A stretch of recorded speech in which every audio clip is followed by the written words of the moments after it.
सनातन संस्कृति के लिए समर्पित आचार्य महेंद्र मिश्र मानस मणि जी के YouTube चैनल को सब्सक्राइब करके सुंदर भजनों एवं कथाओं की अमृत वर्षा का लाभ प्राप्त करें। योग वियोग हित अनहित जन्म मरण संपत्ति विपत्ति बोले ये सब दुनिया का जो भी है ये व्यक्ति को बांधने वाली एक सांकल है साहब, एक सांकल है। एक बार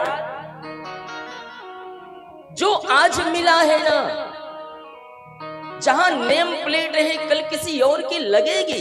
मैंने कहा था एक दो चूहे थे, एक चूहा गरीब के घर में रहता था और एक चूहा किसान के घर में रहता था। लक्ष्मण की बातें बड़ी गहरी हैं साहब। अब जो किसान के घर में चूहा रहता था तो किसान ने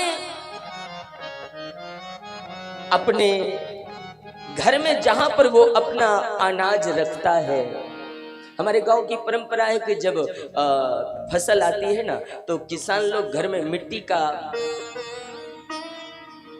मेरी प्रार्थना,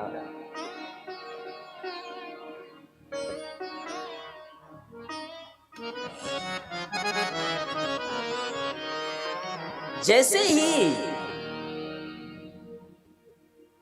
जो किसान के घर में चूहा रहता है तो जहां पर किसान सारा अनाज रखते हैं साहब, ये चूहा वहीं पर अपना घोंसला बना रखा है।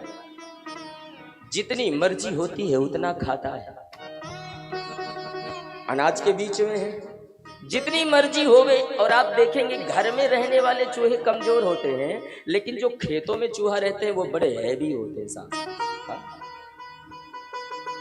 थोड़ा मोटे तगड़े। किसान के घर में जो चूहा वो जब मर्जी होवे जितना होवे उतना खाता और खा खा करके बड़ा मोटा हो गया है। लेकिन गरीब के घर का जो चूहा है वो बेचारा कमजोर है, पतला दुबला है। एक दिन गरीब का चूहा घूमने के लिए निकला और उधर से वो किसान का भी चूहा निकला। ये आपस के दोनों मित्र थे बचपन के। और जैसे ही किसान के घर के चूहे ने देखा, बोले मित्र तुझे क्या हो गया है, तू इतना कमजोर क्यों है? गरीब के घर का चूहा कहता है भैया मैं गरीब के घर में रहता हूँ, कभी कभी देखता हूँ मेरा मालिक भी भूखा रहता है तो मुझे भी अन्न नहीं मिलता, इसलिए मैं कमजोर हो गया। किसान के घर का चूहा इत्मीनान में बोला चिंता मत कर, कुछ दिन के लिए मेरे घर चल,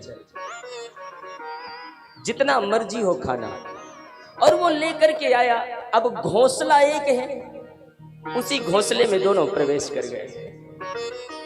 अब 15 दिन गरीब का चूहा वहां रहा, जितनी मर्जी हुई, जितना बार मर्जी हुई, खूब खाया और खा खा करके बढ़िया वो भी मोटा तगड़ा हो गया।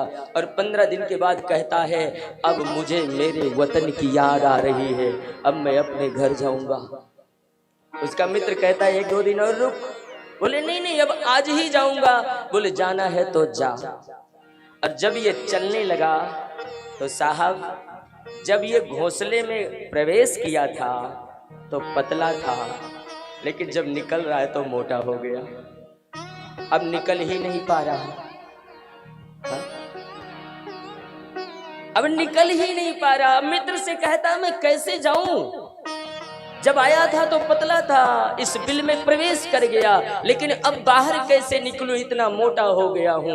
उसके मित्र ने कहा बोले 15 दिन और रुक, और 15 दिन रुक करके उपवास कर, पतला हो जाना फिर चला जाना। जय सिया राम बोलना पड़ेगा। मैं ये क्यों कह रहा हूं, जैसे आए हो वैसे ही जाना है। कभी लक्ष्मण ने यही कहा ना, काहू न को सुख दुख कर दाता, निज कृति कर्म भोग सब भ्राता। परमार्थ करो, संसार में आए हो तो परमार्थ, एक दो बातें रख ले हम लोग। परमार्थ के साधन तो बहुत सारे हैं, हमारे द्वारा उपकार हो किसी का, धर्म कार्य हो, सत्संग कथाएं हो, दान धर्म हो, गौ सेवा, राष्ट्र सेवा, ये सारे परोपकार हैं। निषाद ने कहा अगर कोई निर्धन व्यक्ति हो, अभाव हो और वो सब ये ना कर पाए तो वो कौन सा परमार्थ करे। लक्ष्मण भैया ने कहा अगर कोई ये कार्य नहीं कर पाता, अभाव में जीता है, तो सखा परम परमारथ एहू, मन क्रम वचन राम पद नेहू। सबसे बड़ा उसके लिए परमार्थ है मन क्रम वचन राम पद नेहू। राम जी के चरणों में प्रेम रख ले। हाँ,